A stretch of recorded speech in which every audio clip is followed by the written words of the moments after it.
Restore factory settings through mobile phone.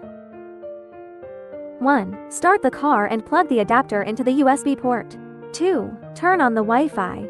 Note: the Bluetooth shawls are turned off.